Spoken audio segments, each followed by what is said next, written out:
जी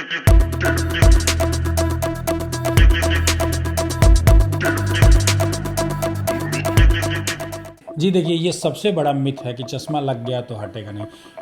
किसी भी नंबर का चश्मा हट जाएगा मरीज का। देखिए, चश्मा हटाने की 4-5 विधियां हैं जो सबसे कॉमन प्रचलित, जो मरीज भी जानते हैं, उनको हम लोग लेसिक लेजर बोलते हैं। देखिए, मोतियाबिंद में प्रतिदिन कोई ना कोई टेक्नोलॉजी आई है। देखिए, मोतियाबिंद के ऑपरेशन में 3-4 चीज़ें महत्वपूर्ण हैं। एक तो कि आज की भी तारीख में जो गोल्ड स्टैंडर्ड ट्रीटमेंट है वो micro incision cataract surgery, phaco emulsification ही है। फेको इमल्सिफिकेशन से ऊपर कुछ नहीं है। तो ये जानना अति आवश्यक है कि जब भी आपका बच्चा प्रीमेच्योर जन्म लिया है, जब भी एनआईसीयू में भर्ती हुआ है, जब भी उसको ऑक्सीजन की ज़रूरत पड़ी है, शीशे में जो जन सामान्य की भाषा में हम लोग बोलते हैं कि बच्चा शीशे में रहा है, अगर ऐसा हुआ है तो आप अवश्य अपने बच्चे की आँख की जांच जन्म के 30 दिन के अंदर ज़रूर से ज़रूर करें। अब बात आती है कि इसमें एडवांसेस क्या है। जैसे एडवांस मशीन है, व्यूइंग सिस्टम जो माइक्रोस्कोप बोलते हैं, या जो फेको मशीन है, अगर अच्छी मशीन है तो मरीज को ऑपरेशन के दौरान समय कम लगता है, जल्दी ऑपरेशन होता है, रिकवरी फास्ट होती है। इसमें जैसे अगर आप शुगर के मरीज हैं तो आप एक नियम बना लें कि आँख में कोई दिक्कत नहीं हो तब भी साल में एक बार आँखों के रेटिना की नियमित जाँच कराएँ। विश्व स्तरीय ट्रीटमेंट देने का काम किया है और पिछले 7-8 सालों से हम अच्छी सेवा दे रहे हैं, उस स्तर की सेवा दे रहे हैं जिसके लिए मरीज लाखों रुपए खर्च करता है दिल्ली, बॉम्बे या चेन्नई जाके। वो सुविधा यहाँ उपलब्ध है, अत्यंत कम खर्च में उपलब्ध है, सटीक रिजल्ट के साथ। तो रेटिना में हमने एक बहुत बड़ा आयाम स्थापित किया है अपने राज्य में। नमस्कार, न्यूज़ पॉइंट नेशन देख रहे हैं आप और मैं हूँ आपके साथ साक्षी झा। और आज न्यूज़ पॉइंट नेशन के एक्सक्लूसिव इंटरव्यू में हमारे साथ मौजूद है दृष्टिपुंज आई हॉस्पिटल के डायरेक्टर और जाने माने eye specialist doctor Satya Prakash Tiwari. इनसे बातचीत करेंगे और जानने की कोशिश करेंगे कि आंखों में सामान्यतः कौन कौन सी बीमारी होती है और इसका इलाज कैसे करा सकते हैं। पहले आपका सर बहुत बहुत स्वागत है न्यूज़ पॉइंट नेशन पर। नमस्कार, धन्यवाद आपका भी बहुत। सामान्यतः आंखों में कौन कौन सी बीमारी देखी जाती है? देखिए, एक जो सबसे साधारणतः और सामान्य बीमारी है वो चश्मे की बीमारी है, जिसमें बहुत लोगों को चश्मा का नंबर लगा रहता है, जिसको हम लोग मायोपिया या हाइपरमेट्रोपिया या एस्टिग्मेटिज्म कहते हैं। माइनस का नंबर या प्लस का नंबर या सिलिंड्रिकल नंबर होता है, वो सबसे कॉमन बीमारी है। और दूसरी एक कॉमन बीमारी है मोतियाबिंद या कैटरेक्ट, जिसको कि गांव की भाषा में भी सब लोग जानते हैं। ओल्ड एज में जब रोशनी कम होती है तो लोग कहते हैं कि अब मोतियाबिंद हो गया है, पक गया है, लेंस लगवाना है। तो ये दो सबसे कॉमन बीमारी है। इसके अतिरिक्त आज के ज़माने में एक जो बीमारी सबसे तेज़ी से बढ़ रही है वो है डायबिटिक रेटिनोपैथी। जैसा कि हम जान रहे हैं कि आज हमारे देश में शुगर के मरीजों की संख्या दिन प्रतिदिन बढ़ती जा रही है। भारत को दुनिया की डायबिटीज़ कैपिटल कहा जा रहा है, यानी इतने ज़्यादा यहाँ शुगर के मरीज हैं। और शुगर के मरीज के शरीर में अन्य अंगों के अलावे दो महत्वपूर्ण अंग बहुत ज़्यादा प्रभावित होते हैं, एक किडनी और दूसरा आँख का रेटिना। तो आँख के रेटिना में ये जो डैमेज है इसको हम लोग डायबिटिक रेटिनोपैथी कहते हैं। तो ये डायबिटिक रेटिनोपैथी भी आज के डेट में एक बहुत बड़ी आँखों से संबंधित स्वास्थ्य समस्या हो गई है। इसके अतिरिक्त अनेकों अन्य बीमारियां हैं, जैसे ओल्ड एज में एज रिलेटेड मैकुलर डिजेनरेशन बोलते हैं, या कभी आँख के पर्दे में खून की नलियों में branch vein occlusion, central vein occlusion. इसके अलावा कुछ जन्मजात बीमारियां भी होती हैं, हेरिडोमैकुलर डिस्ट्रोफिस बोलते हैं। तो आँखों की तमाम बीमारियां हैं, लेकिन सबसे महत्वपूर्ण अगर हम माने 3-4 बीमारी, तो उसमें एक जो चश्मे का नंबर है रिफ्रैक्टिव एरर, दूसरा मोतियाबिंद, तीसरा आपका डायबिटिक रेटिनोपैथी, चौथी बीमारी हो गई एज रिलेटेड मैकुलर डिजेनरेशन, और पांचवा रेटिनल वैस्कुलर डिसऑर्डर्स। ग्लूकोमा अक्सर लोग सुनते हैं लेकिन समझ नहीं पाते कि ये क्या है, तो क्या होता है? जी, हमारे डिस्कशन में ये ग्लूकोमा छूट गया था। ये भी बहुत महत्वपूर्ण बीमारी है। इनफैक्ट अगर हम 100 व्यक्ति को ऐसे रैंडमली ही जांच करें भारत में, तो किसी न किसी तरह के ग्लूकोमा के लक्षण लगभग 3 से 4 लोगों में मिलेंगे। देखिए, ज़्यादातर ग्लूकोमा में कोई लक्षण नहीं होता है, मरीज को कोई परेशानी नहीं होती है, जिसे हम लोग ओपन एंगल ग्लूकोमा बोलते हैं, प्राइमरी ओपन एंगल। कुछ ग्लूकोमा होता है एंगल क्लोजर ग्लूकोमा, उसमें लक्षण होते हैं। क्या लक्षण होते हैं?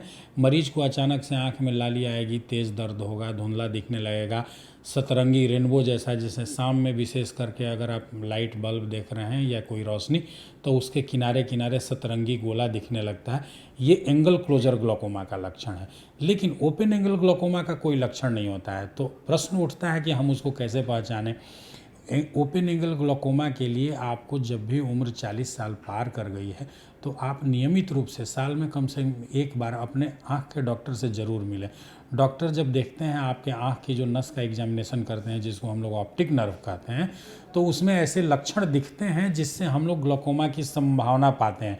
और जब ऐसे लक्षण दिखते हैं तो डॉक्टर उसकी विशेष जांच कराते हैं, जिसे हम RNA टेस्ट या विजुअल फील्ड टेस्टिंग ये सब जांच करके और स्थापित करते हैं कि इस मरीज को ग्लोकोमा है कि नहीं।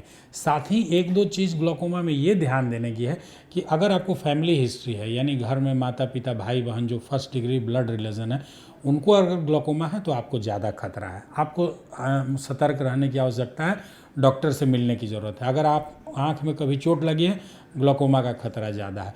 आप अगर हाई माइनस का नंबर चश्मा पहनते हैं, आपको ग्लोकोमा का खतरा ज़्यादा है। तो अगर ऐसे खतरे हैं तब ज़रूर मिलिए, फैमिली हिस्ट्री है तो ज़रूर मिलिए, और ऐसे भी 40 साल के बाद बीच बीच में आप मिलते रहिए डॉक्टर से। देश में लगातार टेक्नोलॉजी डेवलप हो रहा है, तो क्या लग रहा है कि आंख के इलाज में अब नई टेक्नोलॉजी कितना काम कर पा रही है, और पहले के इलाज में और अब के इलाज में कितना अंतर लग रहा है आपको? ये देखिए, ज़मीन आसमान का अंतर है। जैसे आपने टेक्नोलॉजी की बात की, बहुत अच्छी बात की, और मेडिकल साइंस में तो टेक्नोलॉजी का ऐसा, इनफैक्ट हम लोग टेक्नोलॉजी कंप्रेशन के दौर से गुजर रहे हैं। टेक्नोलॉजी कंप्रेशन टर्म कहते हैं कि जैसे एक टेक्नोलॉजी आई, हमने एक्वायर किया, सीखा, यूज़ करना शुरू किया, पता चला कि 1-2 साल में ही उससे और अच्छी टेक्नोलॉजी आ गई। तो ये टेक्नोलॉजी कंप्रेशन का भी दौर है। और जितने मेडिकल साइंस में टेक्नोलॉजिकल एडवांसेस हो रहे हैं, उसमें जो आँख का विभाग है ऑप्थेल्मोलॉजी, इसमें सबसे ज़्यादा हो रहा है। आज की तारीख में जो सबसे ज़्यादा एडवांसेज हुए हैं, जैसे मोतियाबिंद के इलाज में बहुत एडवांस मशीनें आ गई हैं। बिना दर्द के, बिना टाँका के, बिना कोई सुई पट्टी के मरीज़ आता है, 5 से 7 मिनट में ऑपरेशन होता है। ऑपरेशन के पहले कुछ नहीं दिखता होता है, और ऑपरेशन के बाद 1 से 2 दिनों में मरीज़ को लगभग पूरी रोशनी वापस आ जाती है। इनफैक्ट ऐसे लेंसेज आ गए हैं जिनको हम लोग एडवांस टेक्नोलॉजी लेंसेज ATIOLs बोलते हैं। उन लेंसेज में मरीज को ऑपरेशन के बाद कोई चश्मा भी लगाने की आवश्यकता नहीं होती है। साथ ही चश्मा उतारने के लिए रिफ्रैक्टिव सर्जरी आ गई है। रेटिना के इलाज के लिए बड़ी बड़ी मशीनें आ गई हैं। आर्टिफिशियल इंटेलिजेंस का इस्तेमाल हो रहा है। तो जहाँ तक टेक्नोलॉजी की बात है, तो ऑप्थेल्मोलॉजी में आज की तारीख में टेक्नोलॉजी का सबसे ज़्यादा इस्तेमाल हो रहा है। जिसको चश्मा लग जाता है उसके मन में हमेशा ये रहता है कि अब तो ये चश्मा लग गया, अब ये कभी हटने वाला नहीं है। तो क्या कोई ऐसा इलाज है जिससे उन लोगों का चश्मा हट जाए? जी देखिए, ये सबसे बड़ा मिथ है कि चश्मा लग गया तो हटेगा नहीं। किसी भी नंबर का चश्मा हट जाएगा मरीज का। देखिए, चश्मा हटाने की 4-5 विधियां हैं। जो सबसे कॉमन प्रचलित, जो मरीज भी जानते हैं, उनको हम लोग लेसिक लेज़र बोलते हैं या लेज़र रिफ्रैक्टिव सर्जरी बोलते हैं। लेज़र रिफ्रैक्टिव सर्जरी से चश्मा हटता है, उसका एक लिमिटेशन है। सामान्यतः माइनस में जो मायोपिया है 6-7 नंबर तक का या 8 नंबर तक का चश्मा कॉर्निया की कंडीशन के अनुसार हम लोग हटाते हैं। प्लस का भी चश्मा 2-3-4 पावर तक रहता है या एस्टिग्मेटिज्म रहती है तो हट जाता है। लेकिन बहुत ऐसे भी मरीज आते हैं जिनका -15, -20 है, और उनको चश्मा हटाने की ज़्यादा ज़रूरत है, क्योंकि चश्मे के बावजूद भी वो बहुत अच्छा नहीं देख पाते हैं। वैसे मरीजों के लिए आज की तारीख में ICL टेक्नोलॉजी आ गई है, इम्प्लांटेबल कोलैमर लेंस।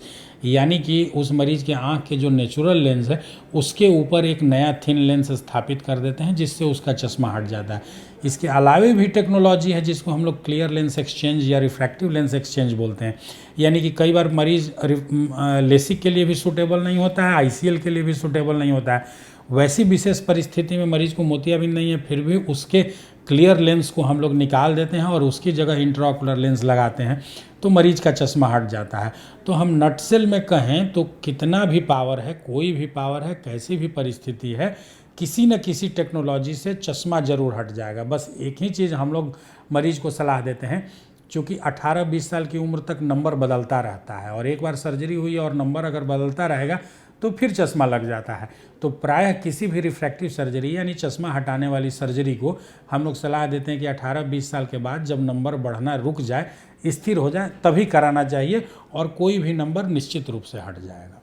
कॉन्टूरा विजन की बात करते हैं आप, तो एक्चुअली वो क्या है? देखिए, कॉन्टूरा विजन की जो हम लोग बात कर रहे हैं वो एक्चुअली लेज़र रिफ्रैक्टिव सर्जरी का ही एक स्पेशलाइज्ड सॉफ्टवेयर तरीका है।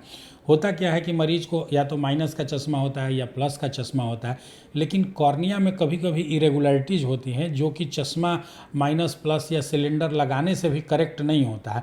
उसको हायर ऑर्डर एबरेशन बोलते हैं। तो मरीज को अगर सिंपल लेसिक लेजर करेंगे तो प्लस माइनस या सिलेंडर चश्मा तो हट जाएगा, लेकिन वो कॉर्निया की इरेगुलरिटी नहीं हटती है। तो उसके बाद मरीज को विजन तो अच्छी है लेकिन क्वालिटी अच्छी नहीं होती है। तो ये जो हमारे पास कंटूरा विजन लेसिक लेज़र है, उस मशीन में एक स्पेशलाइज्ड सॉफ्टवेयर है जो कि लेज़र प्रक्रिया के पहले मरीज के कॉर्निया की टोपोग्राफी जांच करके वो आइडेंटिफाई करता है कि कॉर्निया में कहाँ कहाँ इरेगुलरिटीज़ है, और लेज़र प्रक्रिया के दौरान वो उस सारी इरेगुलरिटीज़ को क्लियर कर देता है। और इस कंटूरा पद्धति के द्वारा जब मरीज का हम लोग लेज़र करते हैं तो उसका चश्मा तो हटता ही है, साथ साथ जो विजन वापस आती है, जो रोशनी की क्वालिटी है वो पहले से कई गुना बेहतर होकर आती है। ये मोतियाबिंद जैसे ऑपरेशन और लेंस प्रत्यारोपण, इसको लेकर कोई नई टेक्नोलॉजी आई है? जी देखिए, मोतियाबिंद में प्रतिदिन कोई ना कोई टेक्नोलॉजी आई है। देखिए, मोतियाबिंद के ऑपरेशन में 3-4 चीज़ें महत्वपूर्ण हैं। एक तो कि आज की भी तारीख में जो गोल्ड स्टैंडर्ड ट्रीटमेंट है वो micro incision cataract surgery phaco emulsification ही है। फेको इमल्सिफिकेशन से ऊपर कुछ नहीं है। तो phaco emulsification laser cataract surgery भी होती है, लेकिन लेज़र कैटरेक्ट सर्जरी एक मिथ है, उसमें लेज़र से पूरा मोतियाबिंद नहीं हटता है, लेज़र से सिर्फ कॉर्निया का इंसिजन बनता है। इसके बाद मरीज को फिर दोबारा ऑपरेशन थिएटर में ले जाकर फेको ही करना होता है। यानी फाइनल जो इलाज है मरीज का वो फेको इमल्सिफिकेशन से ही होता है, चाहे नॉर्मल कैटरेक्ट हो या लेज़र कैटरेक्ट सर्जरी हो। मतलब इलाज वैसा ही जी, फेको से ही होगा। तो स्टैंडर्ड जो हुआ वो फेको ही हुआ। अब बात आती है कि इसमें एडवांसेस क्या है। जैसे एडवांस मशीन है, व्यूइंग सिस्टम जो माइक्रोस्कोप बोलते हैं, या जो फेको मशीन है, अगर अच्छी मशीन है तो मरीज को ऑपरेशन के दौरान समय कम लगता है, जल्दी ऑपरेशन होता है, रिकवरी फास्ट होती है। उसके बाद जो सबसे बड़ा एडवांसमेंट हुआ है वो ये हुआ है कि जो लगने वाला लेंस प्रत्यारोपण है। पुराने ज़माने में बिना लेंस की सर्जरी होती थी तो मरीज को हाई प्लस का चश्मा लगता था। बाद में फिर लेंस आए तो मोटा चश्मा तो नहीं लगता था, लेकिन दूर देखने के लिए भी थोड़ा चश्मा और नज़दीक के लिए तो लगता ही था। फिर फेको आया तो दूर का चश्मा नहीं लगता था, नज़दीक का लगता था। अब ऐसे लेंसेज आ गए हैं कि जैसे किसी मरीज को दूर का बिल्कुल क्रिस्प स्पष्ट दिखे, बीच की दूरी मोबाइल देखना हो, कंप्यूटर देखना हो, वो भी दिखे। नहीं, लेंस लगाने की जरूरत नहीं, आँख में ही प्रत्यारोपण कर देते हैं और नज़दीक की चीज़ें भी दिखती हैं। देखिए, लेंसेज के जिसे ट्राईफोकल लेंसेज लगते हैं तो दूर नज़दीक सब कुछ दिखता है। थोड़ा रात में किन्हीं मरीजों को ग्लेयर वगैरह होता है तो वो हम लोग पेशेंट को आइडेंटिफाई करते हैं। जैसे कोई प्रोफेशनल ड्राइवर हैं, रात में गाड़ी चलाते हैं, तो प्राय उनको हम ट्राईफोकल लेंसेज नहीं देते हैं। उनके लिए enhance depth of focus इडॉफ lenses हैं, जिनसे कि इंटरमीडिएट की चीज़ें भी दिखती है, दूर भी दिखता है और ग्लेयर हैलोज की भी समस्या नहीं होती है। तो कैटरेक्ट में आज की तारीख में इतना ज़्यादा एडवांसमेंट हो गया है कि ऑपरेशन के बाद हमारा प्रयास होता है कि मरीज को पहले दिखता था उससे भी बेहतर रोशनी हम लोग प्रदान करें, दर्द रहित ऑपरेशन हो, तुरंत रिकवरी हो, और इसको सुपर नॉर्मल विजन की तरफ बढ़ रहे हैं। तो कैटरेक्ट एक बहुत बड़ा एडवांसमेंट आज के ज़माने में एडवांसमेंट के दौर से गुजर रहा है। आजकल देखा होगा आपने कि किस तरीके से छोटे बच्चों को तो आँख की प्रॉब्लम हो ही रही है, साथ ही जो नवजात शिशु हैं उनको भी आंखों में प्रॉब्लम हो रही है। तो बच्चों में कौन सी आंखों की प्रॉब्लम सबसे ज़्यादा पाई जाती है? जी देखिए, जैसा कि हम लोग चश्मे के बारे में तो बात कर ही चुके हैं कि चश्मा लगता है और मरीज को दिक्कत। आज की तारीख में एक जो बीमारी सबसे ज़्यादा बढ़ रही है जिसको हम लोग ROP या रेटिनोपैथी ऑफ प्रीमेच्योरिटी कहते हैं। हुआ क्या है कि आज के ज़माने में जब साइंस ने और टेक्नोलॉजी ने तरक्की की है तो बहुत सारे इनफर्टिलिटी के मरीज जिनको पहले बाल बच्चे नहीं होते थे, आजकल असिस्टेड रिप्रोडक्टिव टेक्निक जैसे कि टेस्ट ट्यूब बेबी और IVF सेंटर्स आप देख रहे होंगे कि इतने सारे खुले हैं। ये कारण है? जी, नहीं कारण नहीं है, जैसे वो तो बीमारी का इलाज है, उससे जो निसंतान दंपति हैं उनको भी बच्चे हो रहे हैं। लेकिन वैसे जब बच्चे पैदा होते हैं तो कई बच्चे 9 महीने पूरा होने से पहले ही जन्म हो जाता है, 6.5 महीने में, 7 महीने में, 8 महीने में। वो बच्चे पूर्ण रूप से विकसित नहीं होते हैं, उनकी आँख भी पूर्ण रूप से विकसित नहीं होती है। और ऐसे बच्चे जब जन्म के बाद जब शीशे में रहते हैं NICU में और उनको ऑक्सीजन चलता है तो आँख के रेटिना में खराबी आने लगती है, जिस बीमारी को ROP कहते हैं। अब ये बीमारी अत्यंत महत्वपूर्ण है, सारे पेरेंट्स इस पर इसलिए ध्यान दें कि ये बीमारी ऐसी है जो बच्चे के जन्म से 1 महीने के अंदर ही होती है। उसको 1 महीने के अंदर अवश्य जांच कराएं। अगर बीमारी का लक्षण है तो उसका इलाज तुरंत कराएं। अगर आप चूक गए और बीमारी एडवांस स्टेज में पहुंच गई, 4-5 महीने उम्र निकल गई, उसके बाद इस बीमारी का दुनिया में कोई इलाज नहीं है। बच्चा जीवन भर के लिए अंधता का शिकार हो जाता है। और वही अगर आप समय पर जांच कराते हैं तो इसका सिंपल इलाज है इंजेक्शन के द्वारा या लेज़र के द्वारा, या कभी कभी कॉम्प्लिकेटेड केस रहता है तो ऑपरेशन के द्वारा ये ठीक हो जाती है।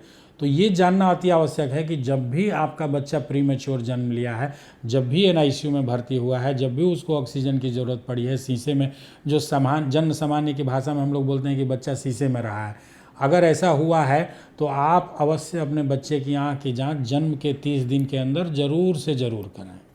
आपके हॉस्पिटल में एक चीज़ मुझे बहुत इंटरेस्टिंग दिखी कि अगर कोई चश्मे से जो आपकी शॉप से खरीदते हैं, अगर वो चश्मे से सेटिस्फाइड नहीं है तो आप उसे फ्री में रिप्लेस करके देते हैं। जी, ये चूँकि हमने अपना चश्मा हमारा नहीं, हमने आउटसोर्स किया है, इंडिया की एक बड़ी कंपनी है, तो हमने उनसे ये ऐसा कहा है कि जब भी मरीज़ को, कई बार होता है कि चश्मा बनने में जांच के दौरान मरीज़ ठीक से नहीं पढ़ पाए या किसी अन्य वजह से अगर नंबर सही से नहीं निकला या फिटिंग में कोई समस्या रही या ग्लास की क्वालिटी में मरीज़ को किसी भी तरह से अगर असंतुष्ट हैं तो 100 दिन के अंदर हम लोग उनको मुफ्त में रिप्लेसमेंट देते हैं। उसका कोई चार्जेस, कोई प्रश्न भी नहीं पूछा जाता है कि आपको क्यों ठीक नहीं लगा चश्मा। अगर डैमेज हो जाए तो 50% अगर गलती से टूट गया, जैसे कभी चश्मा गिर गया या चश्मे पर कई बार लोग बैठ जाते हैं या कभी स्क्रैच लग गया, वैसी परिस्थिति है तो उसमें भी 6 महीने के अंदर चश्मा बदल दिया जाता है और चश्मा की जो मूल कीमत होती है उससे आधा यानी 50% आपको डिस्काउंट दिया जाता है। डॉक्टर साहब, रेटिना में कौन कौन सी बीमारी होती है और उसका इलाज क्या है? जी, आपने बहुत अच्छा प्रश्न पूछा। देखिए, रेटिना की बीमारी आज की तारीख में बहुत ज़्यादा हो रही है। जो मुख्य 3-4 बीमारियां हैं पहले मैं वो बताऊंगा। एक तो डायबिटिक रेटिनोपैथी, जैसे हमने बताया कि शुगर के मरीज़ हैं तो उनके रेटिना में खून आने लगता है या सूजन होने लगती है, कई बार खिंचाव उत्पन्न होकर रेटिना फट जाता है, तो ये एक बहुत महत्वपूर्ण और कॉमन बीमारी है। इसके अलावा रेटिनल वैस्कुलर डिजॉर्डर होते हैं जिनको branch vein occlusion, retinal vein occlusion बोलते हैं। दूसरी एक बीमारी होती है रेटिनल डिटैचमेंट, जिससे रेटिना फट गया। तीसरी बीमारी है मैकुलर होल, रेटिना के सेंट्रल पार्ट में छेद हो जाना। और चौथी बीमारी है एज रिलेटेड मैकुलर डिजनरेशन। इसके अलावा कई बार जो काम करने वाले हमारे कुशल कारीगर हैं, जैसे जो लोहे का काम करते हैं, ये अपने काम करने के दौरान कई बार चोट लग के लोहे का कण आँख के रेटिना में जाकर धंस जाता है, जिसको रिटेंड इंट्राओकुलर फॉरेन बॉडी बोलते हैं। ये सारी बीमारियां इसलिए महत्वपूर्ण हैं कि रेटिना आँख का वह भाग है जिसको बदला नहीं जा सकता है, रिप्लेस नहीं कर सकते हैं, रिपेयर कर सकते हैं। तो इसमें कोई भी विकार या डैमेज है तो उसको इलाज तुरंत करना है, क्योंकि तुरंत करेंगे, रिपेयर करेंगे, रेटिना हेल्दी है तो रिजल्ट अच्छा आता है। अगर लेट हो गया है, आप देर से इलाज करा रहे हैं, तो रेटिना का सही इलाज और सफल इलाज के बावजूद भी अच्छी रोशनी नहीं आती है। इसमें जैसे अगर आप शुगर के मरीज़ हैं तो आप एक नियम बना लें कि आँख में कोई दिक्कत नहीं हो तब भी साल में एक बार आँखों के रेटिना की नियमित जांच कराएंगे। अगर डॉक्टर ने बताया कि रेटिना में ब्लीडिंग हो रही है, सूजन है, तो उसमें आँख में इंजेक्शन लगता है मोनोक्लोनल एंटीबॉडी का या लेज़र ट्रीटमेंट होता है, वो ज़रूर कराएं। कभी खिंचाव उत्पन्न हो रहा है तो उसमें विटेक्टमी ऑपरेशन होता है। अगर रेटिनल डिटैचमेंट की बीमारी है तो आपको तुरंत ऑपरेशन कराना चाहिए। अगर चोट, कभी काम करते वक्त चोट लगी है और ऐसी संभावना है कि आंख में कोई लोहे का कण या कोई और बाहरी वस्तु चली गई है, तो तुरंत जांच, एक्सरे कराएं या सीटी स्कैन कराएं। डिटेक्ट होता है तो रेटिना के डॉक्टर से मिलके उसको निकलवाएं ऑपरेशन करके, नहीं तो दिक्कत हो जाती है बाद में। साथ ही जो एज रिलेटेड मैकुलर डिजनरेशन है, वो जनरली जो हमारे सीनियर सिटीजन होते हैं 55-60 उम्र के से ज़्यादा लोग, उनके रेटिना के सेंटर में ब्लीडिंग होने लगती है, तो उसमें भी इंजेक्शन के द्वारा इलाज होता है। तो ये जो जितने रेटिना के इलाज हैं, इसके लिए बड़े ही एडवांस टेक्नोलॉजी की ज़रूरत होती है, जिसको हम लोग विटेक्टमी ऑपरेशन सिस्टम बोलते हैं। एडवांस मशीन है और इसमें माइक्रोस्कोप भी हाई एंड और एडवांस माइक्रोस्कोप लगता है, व्यूइंग सिस्टम लगता है। सौभाग्य की बात है कि हमारे अस्पताल में ईस्टर्न इंडिया का सबसे एडवांस रेटिना डायग्नोस्टिक सेटअप लगा हुआ है। रेटिना की जांच के लिए जो ultra wide field fundus photograph है, एंजियोग्राफी की मशीन है, ओसीटी है, ओसीटी एंजियोग्राफी है, विटेक्टमी के लिए 2 एडवांस मशीनें हैं, एल्कॉन की कॉन्स्टेलेशन, कार्ल जाइस जर्मनी का जो सबसे एडवांस माइक्रोस्कोप है, व्यूइंग सिस्टम है। तो हमने अपने राज्य को रेटिना के इलाज में एक विश्व स्तरीय ट्रीटमेंट देने का काम किया है और पिछले 7-8 सालों से हम अच्छी सेवा दे रहे हैं, उस स्तर की सेवा दे रहे हैं जिसके लिए मरीज़ लाखों रुपए खर्च करता है दिल्ली, बॉम्बे या चेन्नई जाके। वो सुविधा यहाँ उपलब्ध है, अत्यंत कम खर्च में उपलब्ध है, सटीक रिजल्ट के साथ। तो रेटिना में हमने एक बहुत बड़ा आयाम स्थापित किया है अपने राज्य में। एक सवाल मेरे मन में आया है कि मोतियाबिंद का ऑपरेशन कितने उम्र के नीचे वाले बच्चों को किया जाता है या फिर कितने ओल्ड एज को किया जाएगा ऑपरेशन? देखिए, जो सबसे कॉमन मोतियाबिंद है, जिसको सेनाइल कैटरेक्ट या एज रिलेटेड कैटरेक्ट बोलते हैं, वो तो ओल्ड एज में ही होता है, 50, 55, 60 की उम्र में होता ही है, तो उस उम्र में ऑपरेशन होता है। लेकिन आपका प्रश्न बड़ा अच्छा है कि बच्चों में, आजकल ये देखा जा रहा है कई बार कंजेनाइटल कैटरेक्ट होता है, यानी जन्म से ही बच्चे में मोतियाबिंद होता है। माँ को कुछ बीमारी रही, इन्फेक्शन रहा, या बच्चे को कुछ इन्फेक्शन रहा है उससे, या कोई दवाओं के साइड इफेक्ट अन्य कारणों से भी हो जाता है। तो बच्चे में अगर मोतियाबिंद, जैसे बुढ़ापे में जो मोतियाबिंद है वो थोड़ा आगे पीछे भी कराएंगे तो रिजल्ट प्रभावित नहीं होता। आज मोतियाबिंद है, आपने 6 महीने बाद, साल भर बाद भी कराया ऑपरेशन, रोशनी आ जाती है। लेकिन अगर दुर्भाग्य से बच्चे को मोतियाबिंद है कंजेनाइटल, तो उसका इमीडिएट ऑपरेशन कराना है। अगर 2 महीने का बच्चा है, 4 महीने का भी बच्चा है, तो ऑपरेशन कराना है, क्योंकि अगर मोतियाबिंद है, नहीं ऑपरेशन कराएंगे, बच्चे को दिखेगा नहीं, तो उसके ब्रेन में आँख का जो देखने वाला हिस्सा है उसका डेवलपमेंट नहीं होगा। तो बाद में अगर लेट ऑपरेशन आप करा भी लेते हैं तो भी बच्चे को दिखाई नहीं देगा, क्योंकि ब्रेन का ही डेवलपमेंट नहीं हुआ। तो बच्चे के केस में मोतियाबिंद भी इमरजेंसी बीमारी है, जल्द से जल्द कराएं। ये नहीं इंतजार करें कि अच्छा बच्चा थोड़ा बड़ा हो जाएगा तो कराएंगे, अभी इतने छोटे बच्चे का कैसे ऑपरेशन कराएं। ये मिथ है, ये गलत बात है। बच्चे का ऑपरेशन अत्यंत जरूरी है और जल्द कराना। कैसे पता चलेगा? बच्चा तो 2 महीने का ही रहेगा। तो देखिए, सबसे इम्पोर्टेंट जो पेरेंट्स आके बताते हैं कि बच्चा माता पिता के चेहरे पर देख के मुस्कुरा नहीं रहा है, यानी बच्चे को दिख नहीं रहा है, ये सबसे कॉमन कंप्लेन है। अगर माँ बाप ध्यान से देखते हैं तो कई बार ये भी बता देते हैं कि आँख के सेंटर पार्ट में एक सफ़ेद चमकता हुआ दिख रहा है, जो मोतिया होता है। कई बार होता है कि मोतियाबिंद थोड़ा ज़्यादा दिन से है तो एक आँख तिरछी भी हो सकती है, स्क्विंट या भेंगापन हो सकता है। तो ऐसे कोई भी लक्षण है तो आप तुरंत डॉक्टर से मिले। और ये भी ध्यान दें कि आपका बच्चा जो है जब 3-4 महीने का हो गया तो माता पिता के चेहरे पर देख के आई कांटेक्ट कर रहा है कि नहीं, चेहरे को देख के मुस्कुराता है कि नहीं। अगर ये लक्षण नहीं है तो आप आँख एक बार जांच करा लें। आप एक बार थोड़ा सा हमारे दर्शकों को कोई टिप्स दे दीजिए और साथ ही अपना एड्रेस भी बता दीजिए, ताकि जो आँख के मरीज़ है उन्हें भटकना ना पड़े पटना में। देखिए, हम तो यही बताएंगे कि आँख एक ऐसी शरीर का अंग है जिसमें कोई ना कोई छोटी बड़ी समस्या हर किसी को जीवन में एक ना एक बार आनी है। चश्मे का नंबर 40 साल के बाद नज़दीक पढ़ने का सबको लगता है, या किसी को रिफ्रैक्टिव एरर है, या ओल्ड एज में मोतियाबिंद है।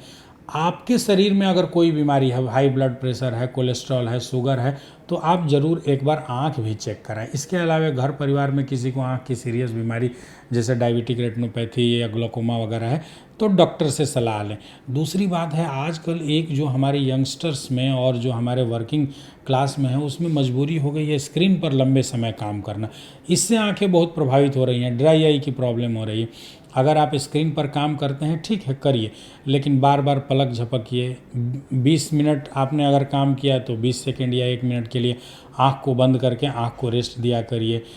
स्क्रीन पर देखते देखते बीच बीच में दूर भी देखना है, जिसको गेज शिफ्टिंग बोलते हैं। ये सब करने से आँख हेल्दी रहती है। बेवजह अननेसेसरी बहुत ज़्यादा मोबाइल पर और सोशल मीडिया पर भी हम लोग जो समय देते हैं उससे भी दिक्कत होती है, या अंधेरे में लंबे समय तक रात के समय में अगर मोबाइल चलाते हैं तो इससे आँखों पर प्रभाव पड़ रहा है। थोड़ा सा आँखों का ध्यान दें, उस आँखों को हेल्दी रखें। और कभी भी कोई भी लक्षण हो तो ये ज़रूर ध्यान रखें कि आप अगर बीमारी को शुरुआत में जांच कराते हैं तो उसका इलाज आसानी से होता है, अच्छा होता है, रिजल्ट बेहतर होते हैं। अगर आपने देर कर दी और आँख ज़्यादा गड़बड़ हो गई है तो फिर इलाज में झंझट होती है, पैसे भी ज़्यादा खर्च होते हैं और वांछित रिजल्ट नहीं मिल पाता है। दृष्टिपुंज आई हॉस्पिटल हमारा है। ये हमारा हॉस्पिटल बहुत ही प्राइम लोकेशन पर है। ये बेली रोड में गोला रोड पेट्रोल पंप के लगभग 500 मीटर पूरब जो नहर ओवर ब्रिज है उसके उत्तर साइड में अवस्थित है। हमारा अस्पताल का बोर्ड दूर से ही दिखता है, दृष्टिपुंज आई हॉस्पिटल प्राइवेट लिमिटेड। तो देखिए, जो फैसिलिटी है आपको इसी अस्पताल में मिल सकती है। और हमारे साथ बातचीत करने के लिए थे डॉक्टर सत्यप्रकाश तिवारी, जिन्होंने बताया कि किस तरीके से बड़े तो बड़े नवजात शिशुओं में भी आंखों की बीमारी लगातार बढ़ रही है और इस बीमारी से निजात कैसे पाएं। तो देखिए, आप भी अपने आंखों का और अपने शरीर का ख्याल रखिए, क्योंकि life is precious and beautiful. So please take care of yourself. अब हमें और हमारी टीम को दीजिए इजाजत। नमस्कार।